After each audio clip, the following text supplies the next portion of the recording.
Oh, I love this. I love this. I wish every fuel cap in the world was like this. I know BMWs are. I don't know what other brands are. Triumph wasn't. Suzuki's definitely aren't. I don't have to leave the key in to close it. I just pop it.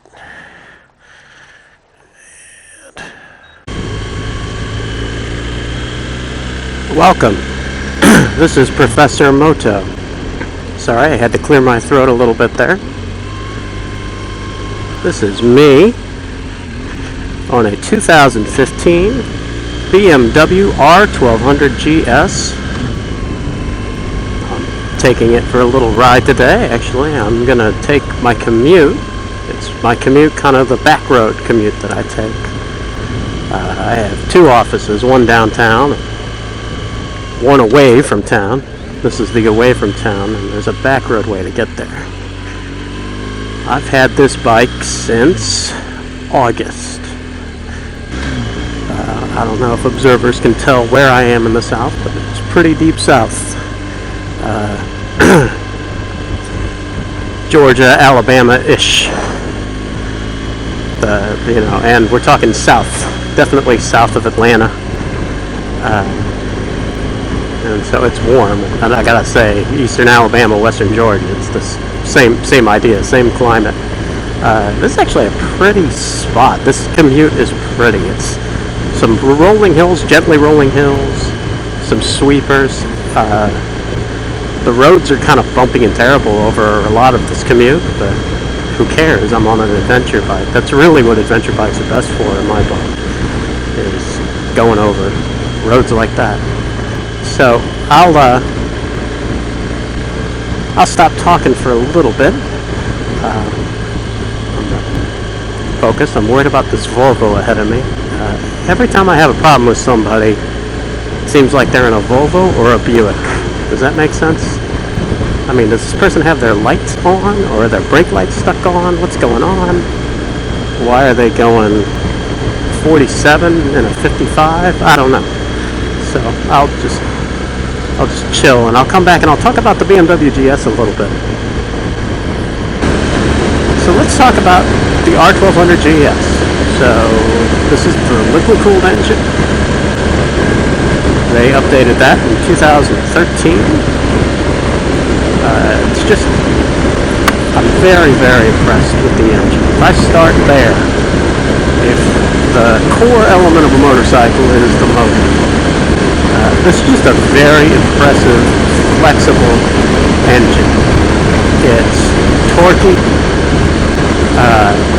If you are brave enough, you can turn off the traction control, and it will do some impressive power wheelies. But more than that, it's smooth at speed. No matter what gear you're in, you always have power on tap. You always have torque. It just pulls hard. Everybody says this in all the reviews. Now, personally, my experience, I haven't really had a faster bike. I'm not sure if I've ridden a faster bike. So I'm going to go from the engine. I don't know what else to say about the engine. It makes usable power everywhere. No matter what gear you're in, how fast you're going, you twist the throttle and it pulls you back. This bike it's either the most comfortable or it's tied for the most comfortable. So I've had several VX800s. I've had a lot of old Honda CB 550 and 500 4-cylinders. Those are fun bikes. We're talking, from the 70s. Those air-cooled 4-cylinders, middleweight bikes. I've had a number of those. My first bike was a Honda CX500, but before I had the Tiger, I had a V-Strom 650, 2004 model. And that bike was really, really comfortable. It was just a really good bike. This is probably more comfortable even than that. This is just an exceedingly comfortable bike.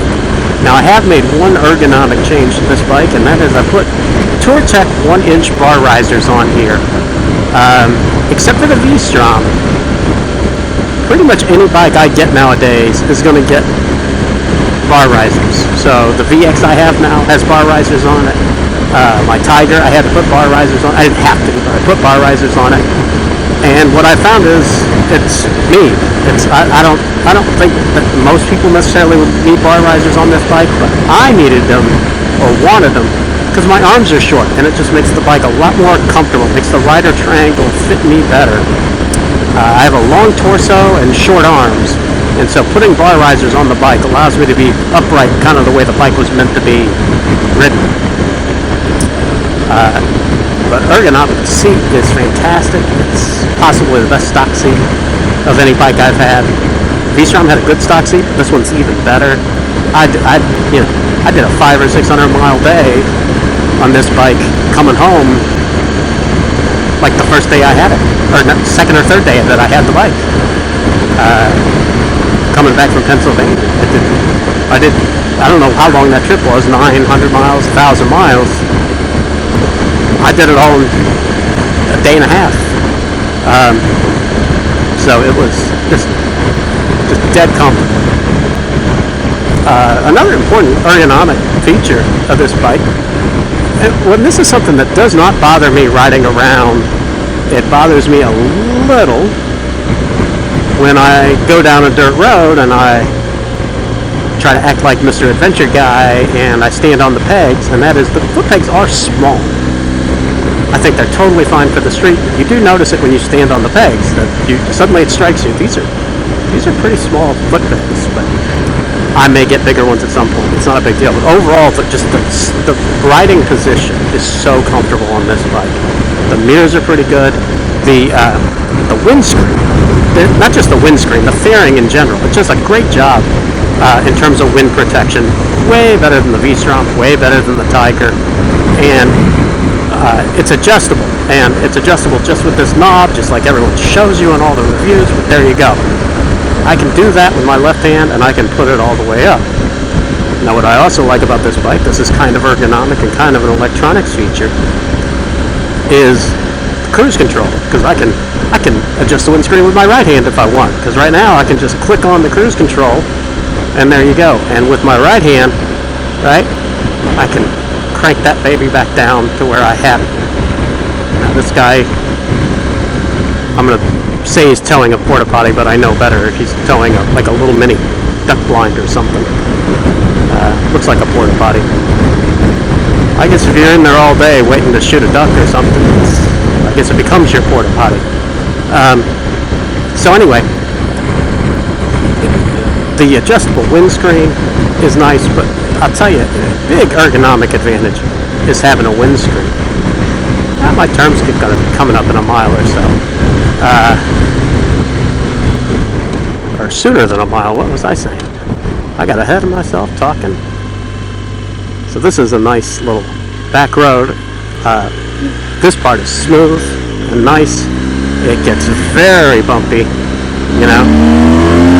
Just like the engine. I mean, and it's like, just like that, you're going really way faster than you should go. There's no reason on the street to go that fast, except that it's on the twisted throttle. And if you know it's an empty country road, sometimes you can't resist.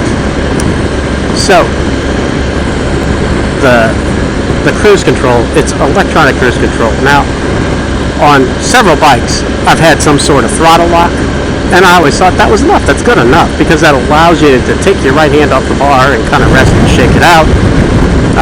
I actually have one on here, just as kind of a backup. This is one of those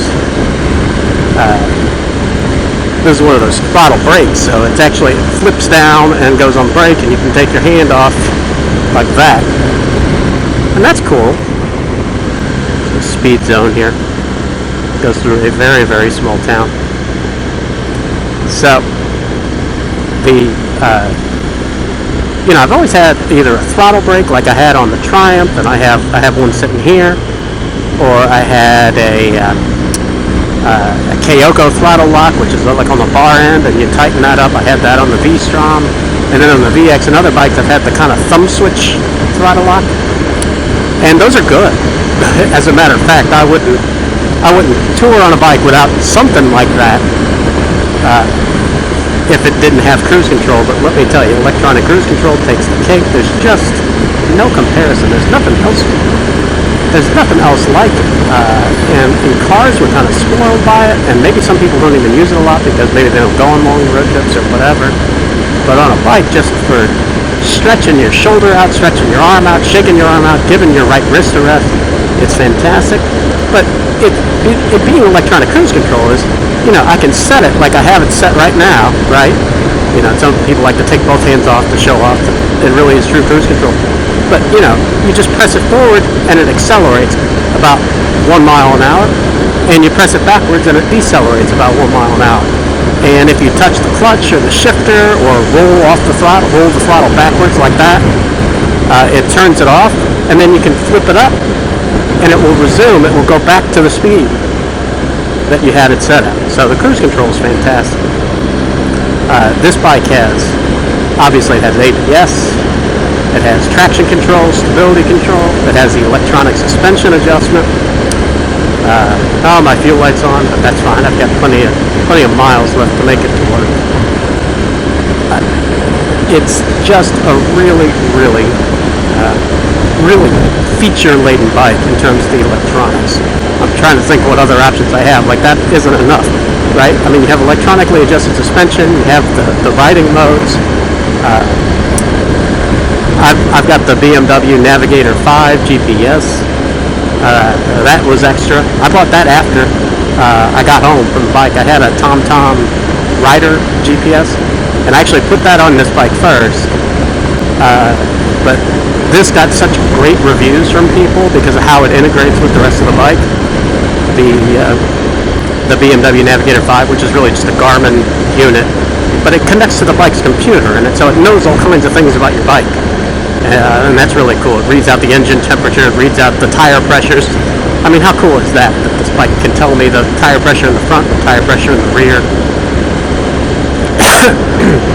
It can tell me the range to empty. I mean, it can tell me all the things that I can scroll through in menus down here on the bike's computer, but it's all up here. And there's even more. There's even more about the bike that you can delve into in these menus. Missenden Flyer in the UK, he has a review just of the GPS. He has a BMW R1200GS, and he got a lot of requests for a separate review just of the BMW Navigator unit, and so he did a separate review of that. And he did a good review, good length review, but again, there's so many features, there's so much in there, you can't get into it all in a review. You really have to have one and play with it.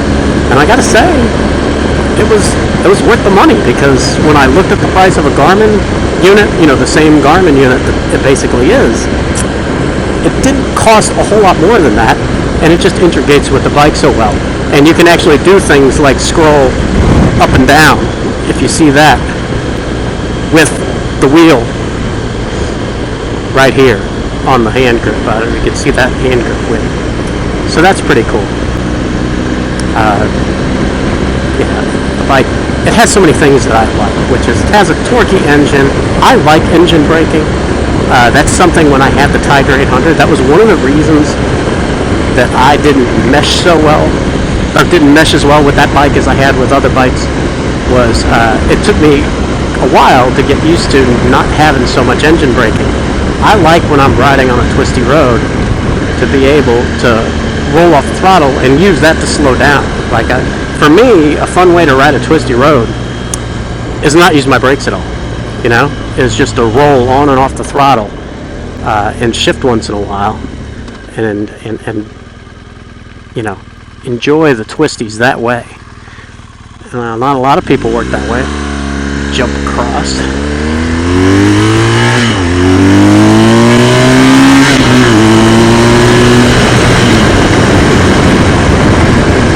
So that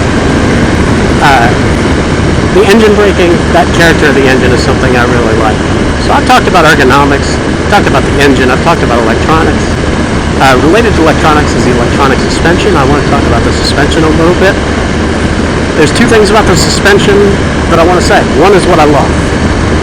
It's great suspension. It's extremely controlled. Because it's dynamic suspension, it actually adjusts on the fly to how you're riding. I don't even understand how that works. That's magic as far as I'm concerned. I just let it do its thing, and I love it. I tend to keep the bike in dynamic mode. I feel like in dynamic mode, not only is it crisper throttle response, but it seems like there's a little more damping. The suspension stays just a little more firmer, a little more firm, a little more firm. So I love that, and I love how it feels.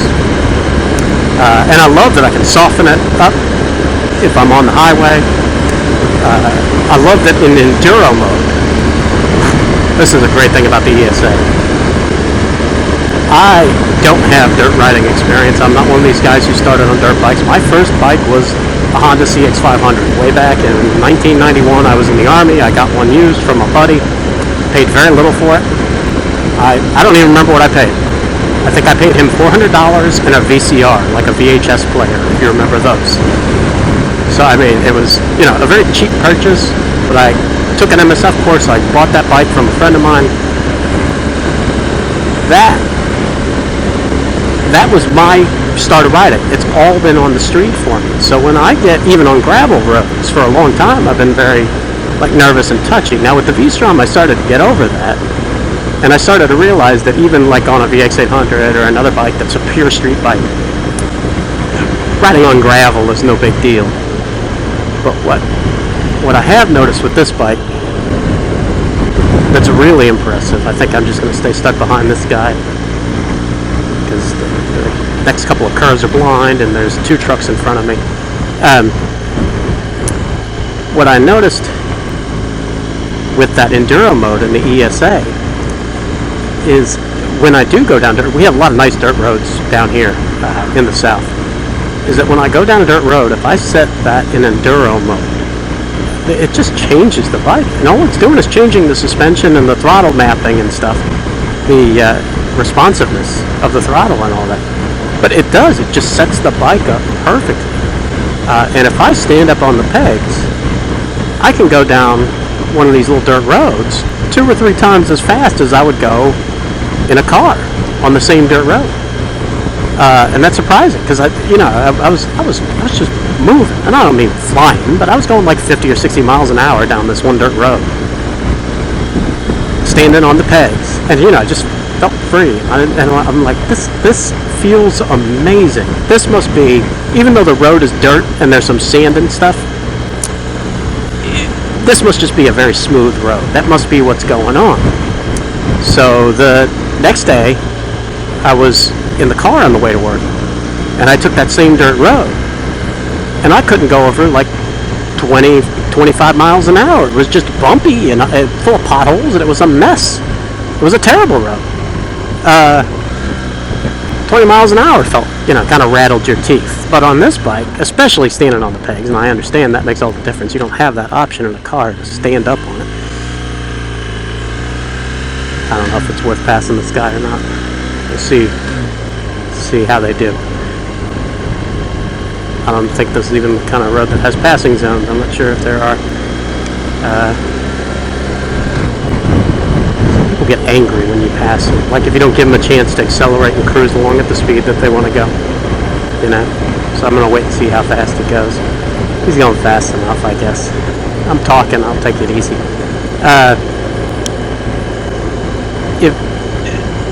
So you could stand up, and obviously that's a big difference between a bike and a car. But it was just, with a car you have the security of 4 wheels on the ground. You're not going to fall over. You're not worried about sliding a little. And, this bike, it just, I haven't gone on like trails or anything, and I don't imagine I ever will. This is a big, heavy, expensive bike. I don't see myself doing that. But for dirt, just for dirt, like dirt roads, logging roads and stuff, gravel roads, Forest Service roads, would love to ride some of those up in the mountains. This thing is impressive. It's something this big and, something this big and expensive and touring oriented should not be as good on a dirt road as this thing is. It's better than and I'm talking about compared to other adventure bikes, better than that Tiger 800, better than the V-Strom 650. And the V-Strom 650 is considerably lighter, and the Tiger was lighter. I don't know. I gotta chalk it up to the suspension and to the ESA. It just feels right. So that's what I love about the ESA. There's one thing I don't like, and it's not the ESA. One thing I don't like about the suspension, or it's not even that I don't like it. I like it and I don't like it. I love the convenience of it. I love the robustness of it. I love that there's no dive. But the telelever, I am not used to the telelever yet. The front end does not feel the way I'm used to having the front end of a motorcycle feel. There's, some people would say telelever just doesn't give you any feedback. That's not quite right. It gives you feedback on the road, but it's a different feeling. It's a different sensation. And if you've been riding motorcycles for I didn't start riding in 91. I started riding in 92. So if you've been riding motorcycles for however long I've been riding, 24 years, you've been riding motorcycles for 20-some years, and they've all had normal forks. Telelever feels weird, and so the telelever feels weird to me, and I'm not used to it. I'm still getting used to it. I'm getting better. I haven't had a chance to test this out on really twisty roads. What I have down here are roads like this. There's some rolling hills. There's some nice fast sweepers. So you can, if you're willing to go 90 or 100 miles an hour through a curve, you can get it leaned over pretty far. But you're not doing that, North Carolina mountains, canyon, Southern California canyon carving. You're not doing that kind of riding down here. That'll have to wait until May when I'm up riding in the mountains with my buddies. So the telelever, I'm just not used to it yet, and I don't know, how many bikes am I going to have going forward that are going to have telelever? I don't know. But I do love day to day, like how it rides and how it responds. I mean, one thing is, right? I mean, I'm going to brake. There's just a tiny bit. The weight shifts to the front. It doesn't squat down in the front the way it does on a bike with conventional forks. So it is nice. It is nice. There's nice things about it, but it feels different. And there's no way to describe that feeling. Some people would say it's just like having no front end feel at all. Well, after you ride it for a while, you realize it's front end feel. But it probably takes a while. I don't know if it takes a few months. I don't know if it takes a few years to really get as comfortable with this kind of fork setup as you would be with a well set up fork, nice upside down cartridge fork on a conventional motorcycle. So that's a lot of that. That's a whole lot of things about the bike. Actually, I've been gabbing for a while. It's going to be fun to edit though. It really is just a nice ride. So let's take a look. I got off of the bike finally. You can see what I've done here. I have added some things. I added Touratech crash bars, larger kickstand foot. These are racks for the GV aluminum cases. They're the GV Trekker Outback ones. I'll show you those in a later one. I put the same old top case. I've had this on several bikes now. It's scuffed up. It's got stickers. That's what I do. I also put these little extra, see if you can see that, these extra guards on here. And like I said before, the bar risers. I think that's pretty much it. Come back. Let's get back on. Now, what else can I say? Problems with the bike so far. So I think it's really just like a first review. I can do a long-term update later. This is a mess, is like a big gravel pit or something here. They paved it over.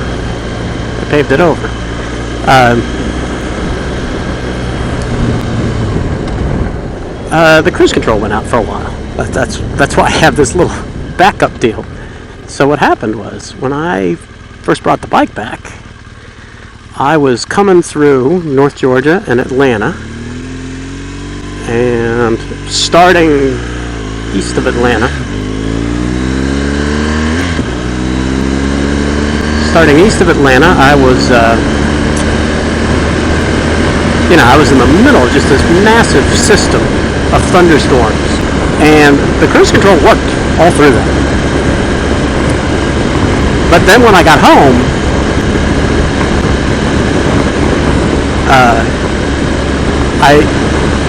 maybe a couple of days after that, I noticed that the cruise control was acting a little funky. If I would press it down to go down in speed, it would just turn off.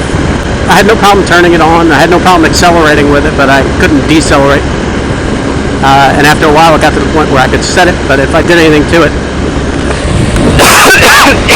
Sorry, my throat's a little dry. I found that it wouldn't do anything, and then after a while, it wouldn't turn on at all. And so I just stopped using it. And it stayed like that for maybe 2 months. And I commute pretty frequently. The weather's nice and warm down here.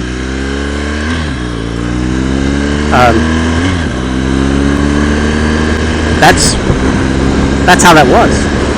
And then, lo and behold, at some point in the last couple of months, it started working again. Watch out for the gravel.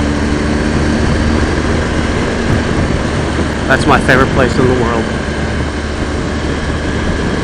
That's the gathering place of this town I'm passing through. It's called This Is It Restaurant and Bait Shop. So I mean, it's really everything you need. If you go to a restaurant, you want to get something to eat. But if you want to catch your own dinner, they'll sell you the bait for that too. So that's pretty awesome. Hilarious.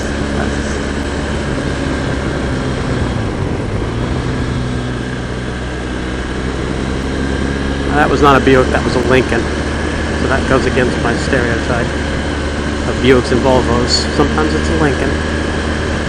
I have a lot of things to do.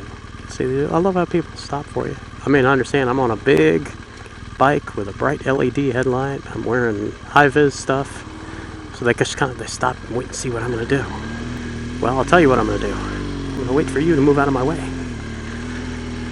I'm not going to jump a red light and turn right in front of a car. That's the kind of crap that cars pull on me. That's not what I do to cars. Alright, well, I'm getting close here, so I'm going to turn this off.